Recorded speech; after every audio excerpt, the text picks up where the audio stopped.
Assalamualaikum warahmatullahi wabarakatuh. Alhamdulillah, hari ini kita bertemu. Ini sekitar jam berapa, Ri? Jam berapa hari ini? Jam 4 Jam 4 lewat lebih 42 menit. Jam 4 lebih 42 menit. Jadi ini juga masih gelap. Nah, saya di sini akan berbicara dan saya tidak ingin banyak mengedit atau memotong, sebab bagi saya, kenapa saya ingin berbicara di kanal YouTube Anosmia ini, sebab saya punya visi dan reason. Mungkin supaya lebih tepatnya, lebih enaknya kita bicara tentang reason dulu.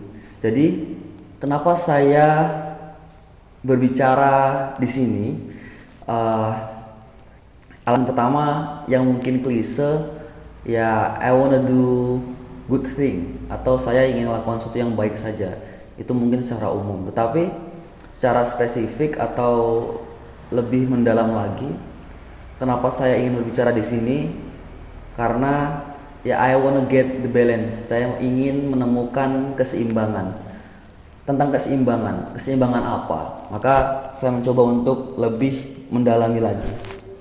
Keseimbangan seperti apa? Jadi saya pernah baca bahwa manusia itu punya kemampuan anugerah berupa kemampuan berbicara. Nah, berbicara ini juga butuh kita bedel jadi dua hal yang berbeda. Pertama, berbicara dengan suara. Kedua, berbicara tanpa suara. Saya ingin mendalami berbicara tanpa suara. Jadi ada penelitian bahwa mengatakan bahwa kebanyakan atau biasanya manusia itu berbicara tanpa suara itu selama 60.000 kata, atau bukan selama ya, sebanyak rata-rata sebanyak 60.000 kata. Sedangkan apa yang terucap dan terdengar dan bersuara itu biasanya rata-rata sebanyak 30.000 kata. Nah, jadi kenapa saya buat video ini pagi-pagi? Ini juga berkaitan dengan tadi malam. Jadi tadi malam saya tidur cepat sekitar jam 8 kayaknya. Kemudian saya bangun jam 11. Setelah itu saya tidak tidur lagi.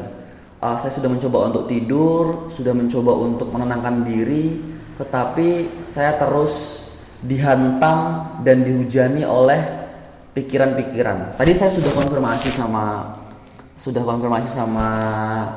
Mas Ari Bahtiar. Mas Ari Bahtiar itu teman saya akrab yang ada di channel ini juga.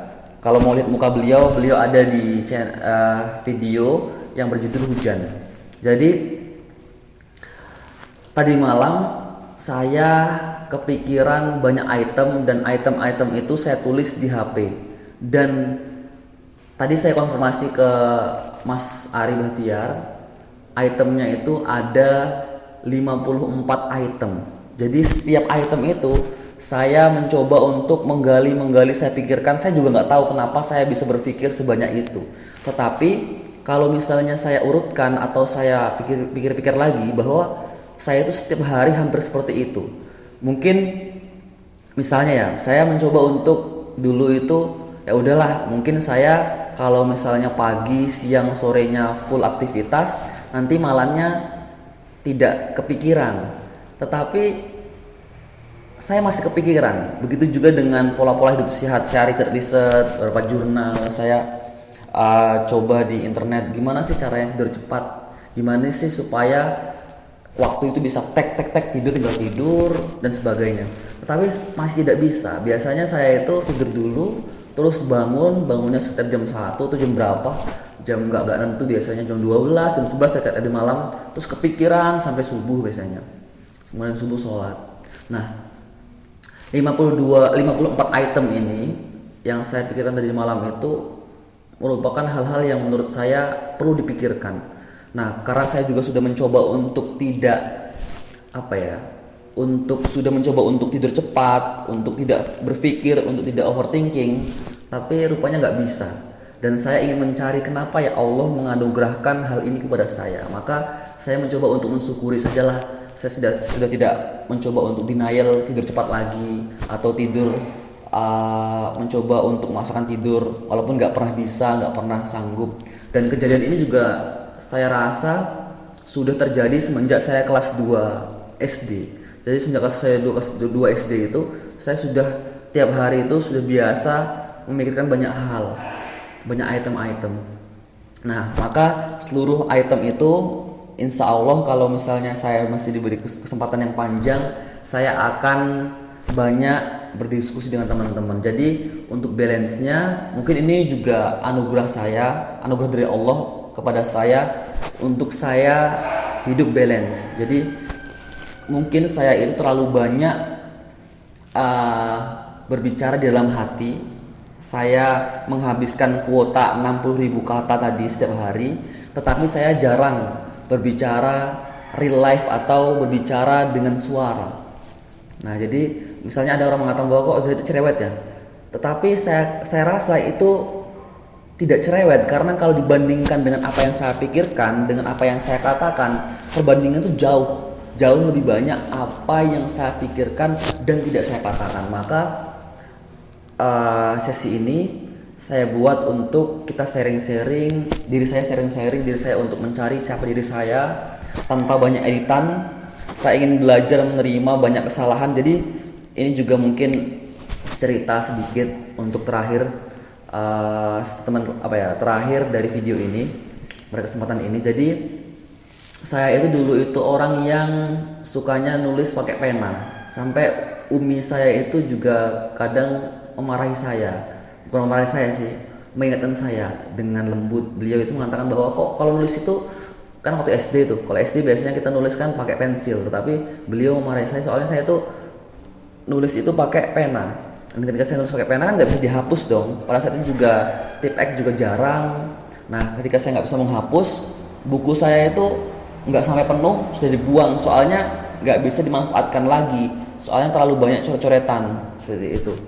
Jadi saya itu suka mencoret, tetapi kalau misalnya ada coretan yang tidak bagus, saya robek dan saya tidak mau memakai buku itu lagi.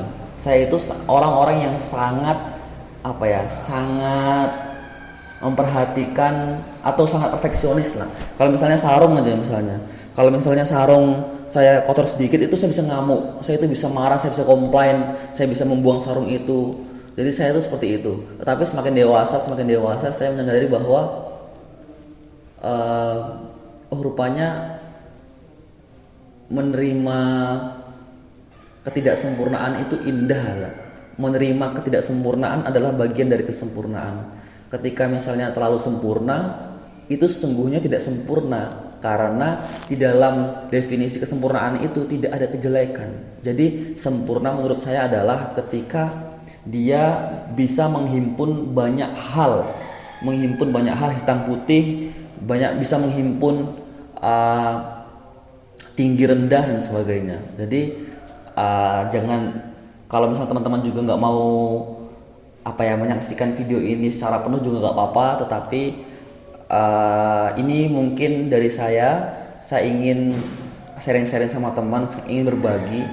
Dan yang paling terakhir umi saya katakan bahwa saya harus punya mental, pemuda itu harus punya mental pemberi.